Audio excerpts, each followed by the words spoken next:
Good evening, everyone.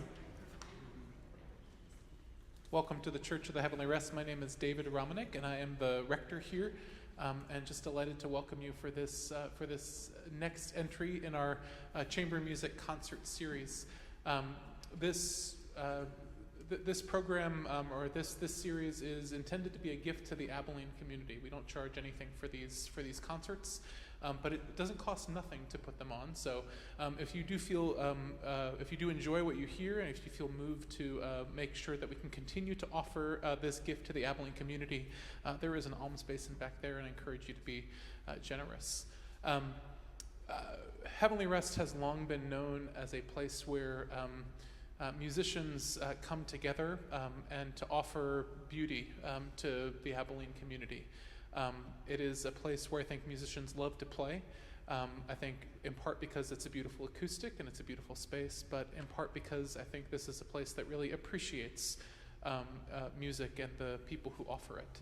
And I think that's particularly true of those creative types who compose and who give of themselves in that way. And so I'm really delighted tonight that we are presenting this homemade in Abilene, or handmade in Abilene, whatever we're calling it, program, as we celebrate some of our local composers, those who are doing new and exciting things with music. Without further ado, I'm going to turn things over to Alex Carpenter, who is going to introduce the program more fully. So Alex, wherever you may be.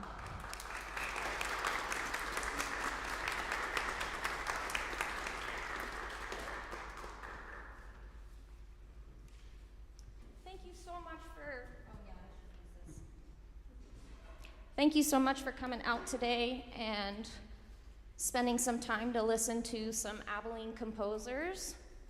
I'm going to talk a little bit about each composer and their piece before I play.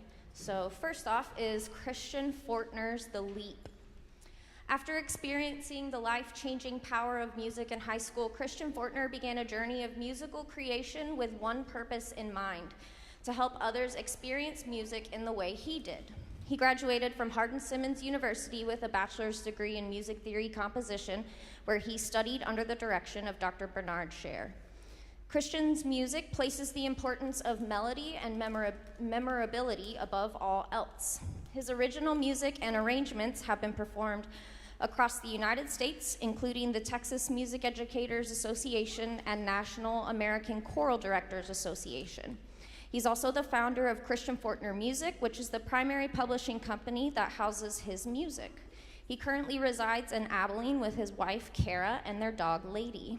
Together, Christian and Kara are the hosts of Beyond the Measure, a podcast for music educators, where they interview music teachers, composers, and performers in order to bring their insight and advice to listeners around the world. Christian is actually a former student of mine at Hardin-Simmons. I taught his counterpoint class and his form and analysis class. So I was excited to get to play some of his music. He's a new Abilenian, but we're really glad to have him here and glad that he shares his musical talent with us. The Leap was the result of a commission that Alex Carpenter requested from me in the spring of 2023. Knowing I would at least be writing for flute and piano, I began working on the main melody and ostinato that are introduced at the beginning of the piece. I've always been a fan of the ethereal sound the piano can make with long passages of the sustain pedal held down, and how the flute can complement that sound. I soon realized that a second piano would be necessary to provide the primary accompaniment, while the other piano continued the ostinato in many of the sections. Towards the final stages of writing, I decided to add the djembe to give the piece some extra kick. When I began writing The Leap, I honestly thought it would end up being a winter-themed piece, and even had the file named Winter. However, I found that it began taking on inspirational qualities the further I went. Now when I listen to it, I hear the vastness of the unknown in the opening section, followed by the decision to take a leap of faith into it, resulting in victory and adventure. I hope that The Leap inspires you to take a leap of your own.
All right, we've got to do a little set change real quick, but I will go ahead and read about the next piece.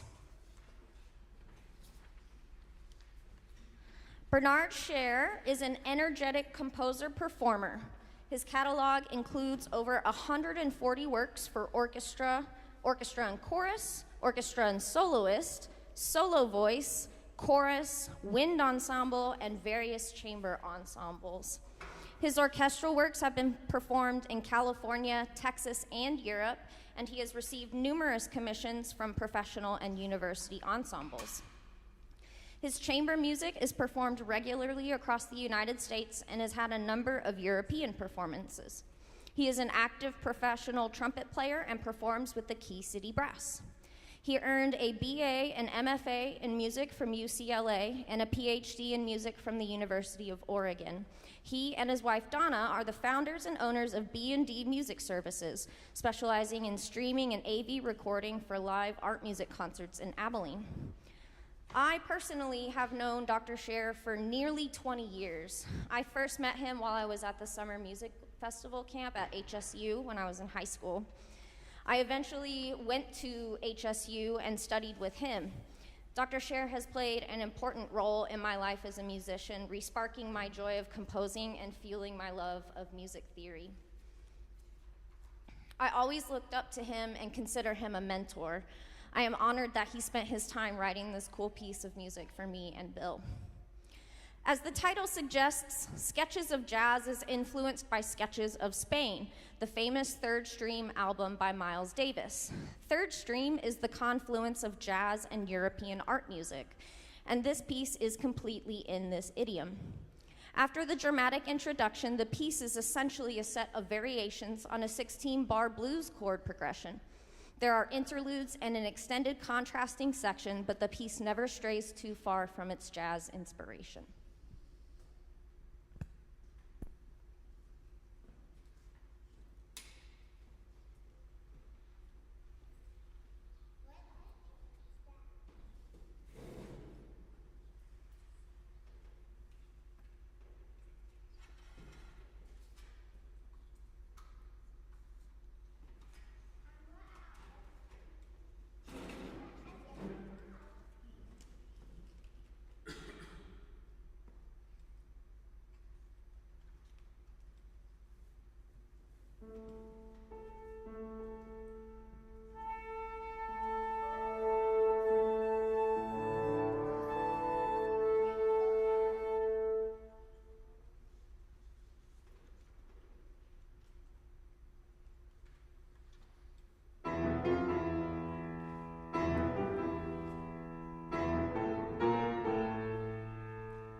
Andrew Rodriguez's interest in music began with stints as the guitarist for various metal hardcore bands as a teenager, eventually recording 3 full-length albums as one of the main songwriters for the Texas hardcore punk band Close Your Eyes on Chicago-based label Victory Records.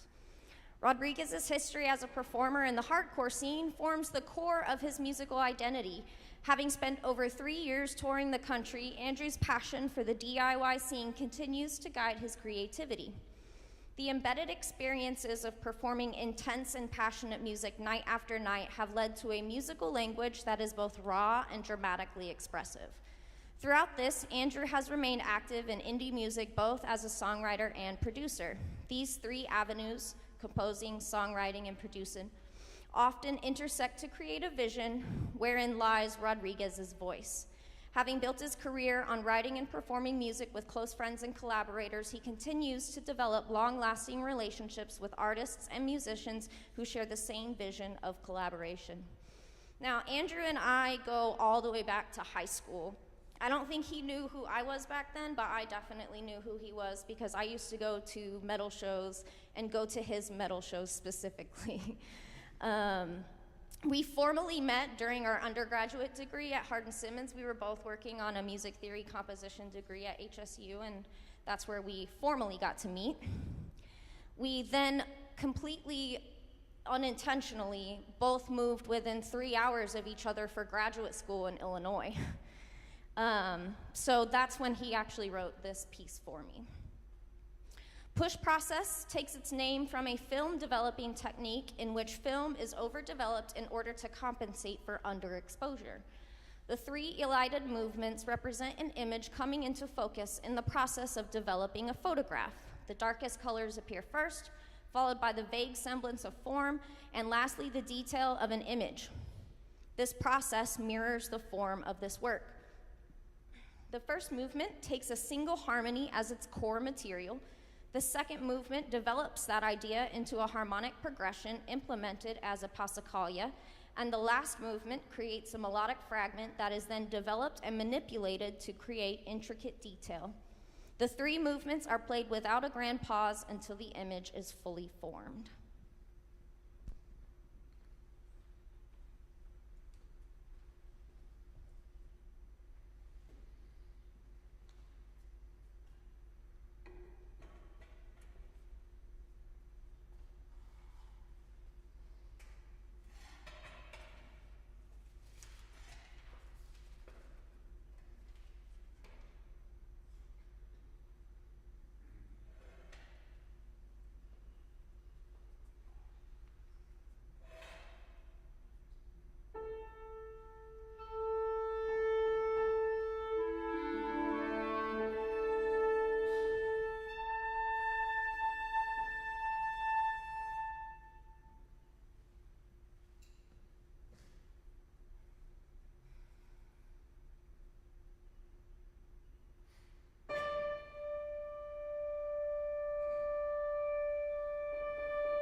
All right, so this last piece is my piece. I've actually spent most of my life in Abilene. I graduated from Cupper High School. I left for a little bit, and then I came back and finished my undergraduate degree at Hardin-Simmons in 2014. And then I went away again to Illinois, got my master's degree from Southern Illinois University in Carbondale, and that was in 2019, and then I came back. I studied both flute performance and music theory composition for both of my degrees. After coming back to Abilene after grad school, I began teaching at the 3 universities in town. I founded a nonprofit flute club and have worked on several performance music theory and composition projects, including this piece. After teaching a forms and analysis class for 3 years, I decided to try my hand at a sonata. It's one of the most complex form types to come out of the classical period. In my sonata, I use an unconventional collection of pitches while still maintaining functional harmony. This style of composition was introduced to me in graduate school after reading a music theory article by Stephen Dembski. He calls it a rational reconstruction of the tonal system, but I like to call it tonal atonal music.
Let's also give Christian a big round of applause.